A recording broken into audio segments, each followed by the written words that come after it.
नमस्कार, मी सिद्धेश ताकवले आणि आपण पाहताय जय महाराष्ट्र बुलेटिन मध्ये आपल्या सगळ्यांचं स्वागत। या बुलेटिन मध्ये आपण घेणार आहोत आतापर्यंतच्या 3 महत्त्वाच्या बातम्यांचा आढावा। मात्र सुरुवातीलाच बातमी आहे मनोज जरांगे पाटील यांच्या आंदोलनासंदर्भातली।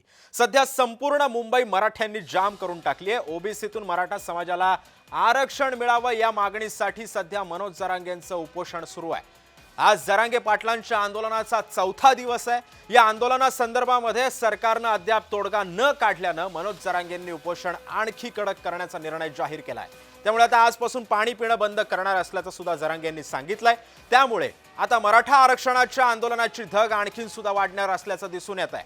तर तिकडे संपूर्ण मराठा आंदोलकांनी सीएसएमटी परिसरामध्ये ठिय्या मांडलाय आणि याच पार्श्वभूमीवरती आता सर्वसामान्य मुंबईकरांची गैरसोय होतीये। परिसरातच ठिय्या मांडल्याने आता सगळा चक्काजाम या परिसरामध्ये झालाय आणि आता याचा सर्वात जास्त ताण पोलिसांवरती आलेला आहे। तर जरांगेंचं मुंबईमध्ये उपोषण सुरू असतानाच मंत्री छगन भुजबळ यांनी सुद्धा राज्यभरातल्या ओबीसी नेत्यांची एक बैठक बोलावली आहे। ओबीसी नेत्यांमध्ये एक मंथन होणार आहे। जालन्यातील ओबीसी नेते आता नवनाथ वाघमारे यांना सुद्धा भुजबळांनी फोन करून बैठकीसाठी आमंत्रित केलंय। आता थेट छगन भुजबळच या आरक्षणाच्या लढाईमध्ये उतरल्यानं जरांगे पाटील विरुद्ध छगन भुजबळ असा वाद पुन्हा पेटणार का अशी सुद्धा आता चर्चा होते। दरम्यान आजच्या होणाऱ्या बैठकीमध्ये ओबीसी आरक्षण वाचवण्याची दिशा ठरवली जाईल असं सुद्धा नवनाथ वाघमारे यांनी म्हटलंय।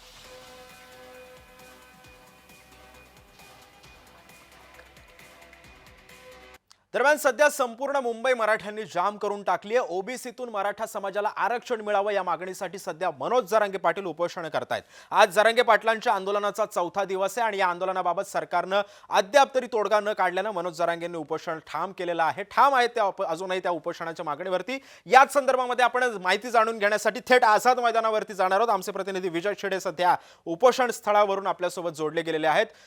विजय, मला सांग, आता जरांगेंनी आंदोलन आणखी तीव्र केलेलं आहे। जरांगेंनी आजपासून पाणी पिणं बंद केलेलं आहे। अजून या आंदोलनाची धग सर्वात जास्त आता अधिकाधिक तीव्र होत चाललेली आहे। काय अधिकची माहिती आहे? नक्कीच सिद्धेश, जर पाहिलं गेलं तर मनोज जरांगे पाटील यांच्या उपोषणाचा आजचा चौथा दिवस आहे आणि आजपासून त्यांनी उपोषण पुन्हा एकदा कडकीचा निर्णय जो आहे तो घेतलेला आहे। आजपासून पिण्याचं पाणी जे आहे ते देखील त्यांनी बंद केलेलं आहे। त्यामुळे आता मनोज जरांगे पाटील यांना पाठिंबा देण्यासाठी आता अनेक मराठा समाज जो आहे तो आझाद मैदानावरती आलेला आहे। कारण मागील 3 दिवसापासून जर पाहिलं गेलं तर अमरण उपोषण जे आहे ते सुरू आहे। मुंबईची कोंडी देखील आहे, तरी देखील मुख्यमंत्री असेल, सरकार असेल, यांच्याकडून मनोज जरांगे पाटील यांच्या उपोषणाची दखल न घेतल्यामुळे मनोज जरांगे पाटील यांनी हा निर्धार घेतलेला आहे। आजपासून पुन्हा त्यांनी पाणी जे आहे ते सोडलेलं आहे। मी सध्या आझाद मैदानावरती या ठिकाणी दाखवू शकतो की किती संख्येने जे आहे ते गर्दी या ठिकाणी असल्याचं आपल्याला पाहायला मिळत आहे आणि या ठिकाणून जर पाहिलं गेलं तर मोठा प्रतिसाद जो आहे तो मनोज जरांगे पाटील यांना मिळत आहे। मात्र ओबीसी आरक्षणातून आम्हाला मराठा समाजाला आरक्षण मिळावं ही भूमिका जी आहे ती मनोज जरांगे पाटील यांनी घेतलेली आहे। सातारा गॅजेट असेल, हैदराबाद गॅजेट, बॉम्बे गॅजेट हे लागू करण्यात यावे। त्याचबरोबर मराठा तरुणावरती दाखल झालेले गुन्हे माघारी घेण्यात यावे। मराठा आरक्षणासाठी ज्या तरुणांनी आत्महत्या केल्या त्या तरुणाच्या कुटुंबाला आर्थिक मदत आणि नोकरीस प्राधान्य द्यावे, या मागण्या ज्या आहेत त्या मुख्य मागण्या घेऊन मनोज जरांगे पाटील हे आझाद मैदानावरती बसलेच आपल्याला पाहायला मिळत आहे। 2 दिवसापूर्वी जर पाहायला गेलं शिंदे समितीने मनोज जरांगे पाटील यांची भेट देखील घेतली होती। त्यामध्ये मनोज जरांगे पाटील यांच्या पुन्हा एकदा मागण्या ज्या आहेत त्यांनी लेखी स्वरूपाच्या घेतल्या। त्यानंतर काही वेळ जो आहे तो गॅजेटेर लागू करण्यासाठी द्या असं त्यांनी सांगितलं। मात्र यावेळी जर पाहिलं मनोज जरांगे पाटील यांनी थेट खडकावून शिंदे समितीला सांगितलं 13 महिने तुम्ही काम केलं काय असा प्रश्न उपस्थित मनोज जरांगे पाटील यांनी केला होता। आणि आता जर पाहिलं गेलं तर आज सोमवार आहे, आठवड्याचा पहिला दिवस आहे, त्यामुळे मराठ्यांची गर्दी देखील मुंबईमध्ये सर्वाधिक होत असल्याची विजय, पण तू आता आझाद मैदानावरती आहेस, तिथलं दृश्य आपण बघतोय। जरांगे पाटील सुद्धा आता आंदोलनावरती ठाम आहेत। काही कार्यकर्ते सुद्धा तुझ्या सोबत आहेत, त्यांच्याशी बोलण्याचा प्रयत्न कर जरा। नक्की सिद्धेश, काय सांगाल, कुठून आले, काय तुमच्या मागण्या? मी संभाजीनगरहून मी दलित समाजाचा मातंग समाजाचा माणूस आहे मी, तरी मी मराठा समाजाला पाठिंबा द्यायला आलो. पण मुख्यमंत्र्यांनी याची काळजी घेतली पाहिजे. फडणवीस साहेबांना सगळं गुन्हे दाखल केले यांच्यावर, सगळे केले तरी आरक्षण द्यायचा पत्ता नाही. मतदान घेऊन घेतलं, फुकट भाकर लाडके बहिणीच्या योजना चालू केल्या तरी बी कोणाला आरक्षणाने लोक लोटांगण घेत येते मुंबईला. आमच्याकडे संभाजीनगर कधी. त्यामुळे आपण पाहतोय की सध्या कार्यकर्त्यांच्या सुद्धा उद्विग्न प्रतिक्रिया आपल्यापर्यंत पोहोचत आहेत. विविध समाजातून व जरांगेंना पाठिंबा देण्यासाठी आता इकडे कार्यकर्ते एकवटलेले आहेत.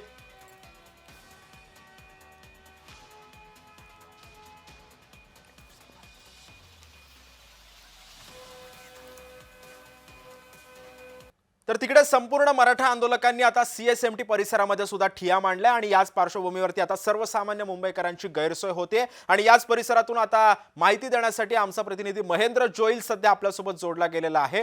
महेंद्र, तू CSMT परिसरामध्ये आहेस, मराठ्यांनी ठिय्या मांडलेला आहे, सध्या मुंबईकरांची सुद्धा गैरसोय झाली, या ठिकाणी येणारे रस्ते सुद्धा आता पोलिसांनी बंद केले, पोलिसांवरचा सुद्धा ताण वाढू लागलेला आहे. काय अधिकचे अपडेट्स आहेत?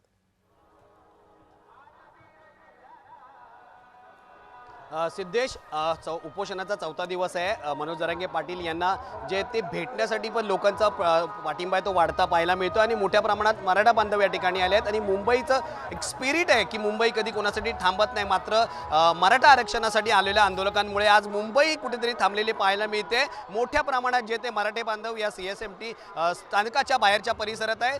उजव्या बाजूला जर माझ्या पाहिलं गेलं तर ही मुंबई महानगरपालिकेची इमारत आहे, त्यासमोर हा सगळा जो परिसर आहे त्या परिसरात जे ते निदर्शनं करण्यात येत आहेत. मराठा बांधवांतर्फे जे ते ठिय्या आंदोलन करण्यात येत आहेत. काही वेळापूर्वी जे ते या ठिकाणी सरकारची अंत्ययात्राही काढण्यात आली होती आणि हा पूर्ण परिसर आहे, ह्या परिसरातली सगळी वाहतूक आहे ती बंद करण्यात आली आहे. आता काही जे ते नेमके रस्ते आहेत ते वाहतूक पोलिसांकडून आहेत ते सुरू करण्यात आले आहेत. जसं जर आपण मुंबईच्या दिशेने येत असो त्यावेळी जे फ्लायओव्हरच्या ब्रिजकडून आपण CP ऑफिसला जाण्यासाठी जो रस्ता आहे तो चालू करण्यात आला आहे आणि ईस्टर्न फ्रीवे तो चालू करण्यात आला आहे. मात्र मुंबईकरांमध्ये जे स्पिरिट आहे ते कुठेतरी थांबले. आपल्याकडे बोलण्यासाठी गंगाधर पाटील आहेत. सर, काय सांगाल, आज ज्या पद्धतीने मराठा बांधव अजूनही येत आहेत आणि जी गर्दी झाली आहे त्यामुळे मुंबईचं एक स्पिरिट आहे, मुंबईची ओळख आहे, मुंबई कधी कोणासाठी थांबत नाही, पण आज मराठ्यांनी मुंबई थांबवून दाखवली आहे का?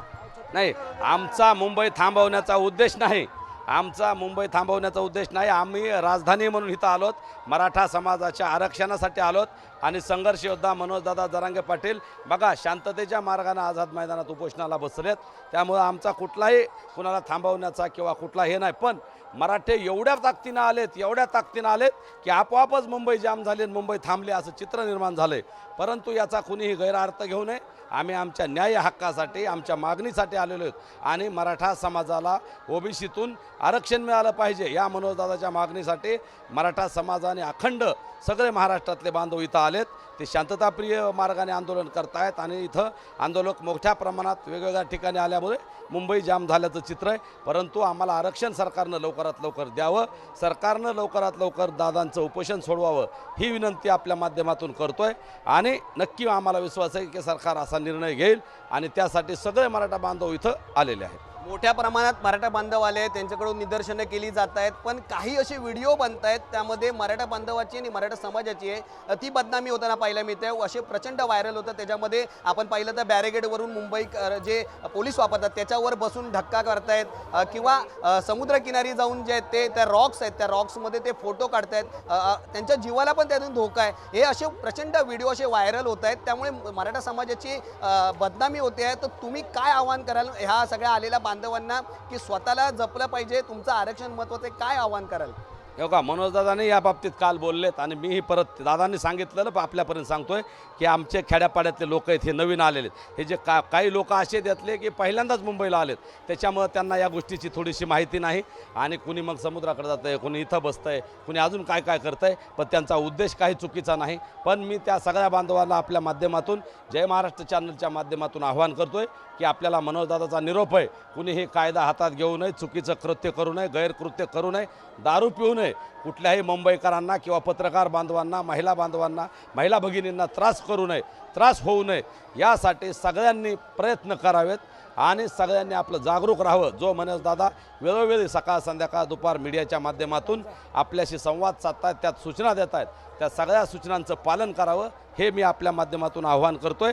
आणि नक्की हे सगळे बांधव हे शिस्तीचे आहेत, हे मनोजदादाचा आदेश मानणार आहेत, शिवाजी महाराजांचे खरे मावळे आहेत, ते काही चुकीचं करणार नाहीत. आणि जर कोणी दारू पिऊन येत असेल, कोण चुकीचं वागत असेल तर ते आमचे मावळे नाहीत, हे सुद्धा मनोजदादांनी सांगितलं आहे. म्हणून प्रत्येकानं आपापल्या जबाबदारीची जाणीव ठेवायची आणि याच्यात कुणीतरी घुसून काहीतरी गैरकृत्य करील याच्यावरही लक्ष ठेवून जर कोणी चुकीचं काय करायला लागला तर तात्काळ त्याला पोलिसांच्या हवाली करायचे. एक अजून प्रश्न, आज नाशिकमध्ये छगन भुजबळ बैठक येत आहेत ओबीसी समाजाची, दुसरीकडे तुमच्या खुद्द अंतरवालीमध्ये सुद्धा एक बैठक होते जिथून मनोज जरांगे पाटील येतात, काय सांगाल या संदर्भात? हे का लोकशाही आहे, लोकशाहीत आंदोलन करायचा अधिकार सगळ्याला आहे, परंतु मराठा समाजाचे आंदोलन सुरू झालं की काही लोक भूछत्र जसे पावसाळ्यात उगवतात ना खेड्यापाड्यात आमच्याकडं, तसे लगेच भूछत्रासारखे उगवायला लागले. काही लोकांना पोटात दुखायलं, काहीला मळमळ व्हायली, काहीला उचक्या लागायल्यात, काहीला अजून काय काय कुणाला जुलाब व्हायलेत. तसं व्हायले आता नाशिकवारांना काही नाशिकच्या काही लोकांना, काही नेत्याला जुलाब लागलेत. तिकडं आंतरवलीत आजूबाजूचे लोक काही पुढारी आहेत, ते जाणून बुजून तिथं आंदोलन करतायत. करा, आमचं काय म्हणणं नाही, तुमच्या न्याय हक्कासाठी करा, ओबीसी बांधवाला काही का अधिकचं मिळवून घेण्यासाठी करा, धनगर समाजाला एसटीतलं आरक्षण मिळवून देण्यासाठी करा. परंतु मराठ्यांना काही मिळायला लागलंय, मनोजदादाच्या माध्यमातून पहिल्यांदा मराठा समाज इतिहासात एकत्र आला आहे आणि त्या समाजाला काहीतरी मिळतंय. सरकार सकारात्मक भूमिका घेताय का अशी परिस्थिती निर्माण होत असताना या गोष्टीत खोडा घालायचा आणि एक प्रकारचं सरकारवर प्रेशर आणायचं आणि मराठा समाजाला त्यातून काही मिळू न द्यायचं, ही अशी मराठा द्वेषी काही नेत्यांची भावना आहे. आणि त्यातून ह्या बैठका आणि आंदोलनं होत आहेत. नागपूरला आंदोलन आहे, नाशिकला आंदोलन आहे, त्या आंतरवलीतसुद्धा आंदोलन आहे. ठीक आहे, आंदोलन करा, परंतु ध्यानात ठेवा, मराठा समाज कुठल्याही गोष्टीची व्याजासह परतफेड करतो. जर तुम्ही बरोबर आलात तर पुढच्या वेळी सगळ्या जे आम्हाला मदत करतील त्यांच्या उपकाराची परतफेड मनोजदादा आणि मराठा समाज करणार आहे, हे दादांनी वेळोवेळी सांगितलं आहे. आणि विरोध केला तर मग आमच्याही घोडा मैदान जवळ आहे, आम्हालाही जिथं कुठं विरोध करता येईल तिथं. आज जे ती मुख्यमंत्र्यांसोबत जे ते बैठक होते आहे, त्या बैठकीत जे काही चर्चा होईल ती मनोज जरांगे पाटील यांना जे ते कळवली जाईल. काय वाटतंय, अपेक्षा आहे आज यांच्या बैठकीत सकारात्मक निर्णय येईल? मला वाटतंय 2-3 दिवसाच्या प्रतिक्रिया बघून सरकार सकारात्मक दिसतंय. मुंबईत एवढे मराठे आलेत, सगळी परिस्थिती बघून उपसमिती असेल, शिंदे समिती आहे, राज्य सरकार, हे जरा सकारात्मक हालचाली वाढल्याचं दिसतंय. पण यावर अंतिम तोडगा किंवा अंतिम जे निर्णय असेल मनोजदादांचा असेल, मनोजदादा आणि शिष्टमंडळात काय चर्चा होईल, काय करायचं, काय निर्णय घ्यायचा, याचं सगळे अधिकार मराठा समाजाने मनोजदादाला दिलेत. दादाच्या ज्या मागण्या त्या जर मंजूर होत असेल तर दादा त्यावर सकारात्मक निर्णय घेतील. सरकार सकारात्मक असेल तर मनोजदादासुद्धा सकारात्मक आहेत. पण मराठा समाजाला ओबीसीतून आरक्षण घेतल्याशिवाय मनोजदादा इथून बाहेर जाणार नाहीत, असं दादांनी सगळ्या मीडियाला वेळोवेळी सांगितलं आहे. म्हणून आमची जी भूमिका आहे ती वेळोवेळी मनोजदादाच प्रकट करतात आणि तेच अंतिम भूमिका सांगत असतात. शेवटचा प्रश्न असा विचारायचा आहे मला, मनोज जरांगे पाटलांना पाठिंबा आहे तो मोठ्या प्रमाणात येतोय, बरीच लोक येत आहेत, राजकारणी लोक येऊन भेटत आहेत. काल खुद्द सुप्रिया सुळे आल्या होत्या, मात्र काही आंदोलकांकडून त्यांना विरोध करण्यात आला होता, गाड्याच्या जाताना पाण्याच्या बॉटलही मारल्या होत्या. मनोज जरांगे यांनी संध्याकाळी त्या गोष्टीवर जे त्या आंदोलकांनाही सांगितलं की असं काही करू नका जेणेकरून आपल्याकडे कोण येणार नाही. आज या संदर्भात किंवा कोणी राजकारणी आज भेटायला येणार आहेत का? हो, आणखी बरेच राजकीय नेते भेटायला येणार आहेत. काल जो प्रकार झाला अतिशय दुर्दैवी आहे. कोणी जर मोठ्या मनाने तिथं येत असेल दादाला भेटायला, त्यांच्या प्रकृतीची चौकशी करायला आणि 50%च्या आतला आरक्षणासाठी पाठिंबा द्यायला, तर त्यांना कुणीही विरोध करू नये हे मनोजदादांनी काल सगळ्या मीडियाच्या समोर आपल्या बांधवाला सांगितलं आहे. म्हणून पुन्हा एकदा या आपल्या माध्यमातून बांधवांना दादांचा तो निरोप मी परत देतोय की बांधवांनो, दादांनी सांगितलंय कायदा हातात घ्यायचा नाही, चुकीचं काही करायचं नाही, तिथं कुणी आलं त्याला सन्मानाने येऊ द्यायचं आहे, दादाची भेट घेऊ द्यायची आणि सन्मानाने वापस पाठवायचं आहे. काल जी बाटली फेकल्यात ते अत्यंत चुकीचं आहे. कदाचित ते आमचे लोक नाहीत असं हे लोकही सांगतायत. इथं कोणी राजकीय पक्षाचे किंवा त्यांचे विरोधक कुणी असू शकतात, त्याची सरकारनं चौकशी करावी, पण आमचं आंदोलक असं करणार नाही असं आम्हाला वाटतं.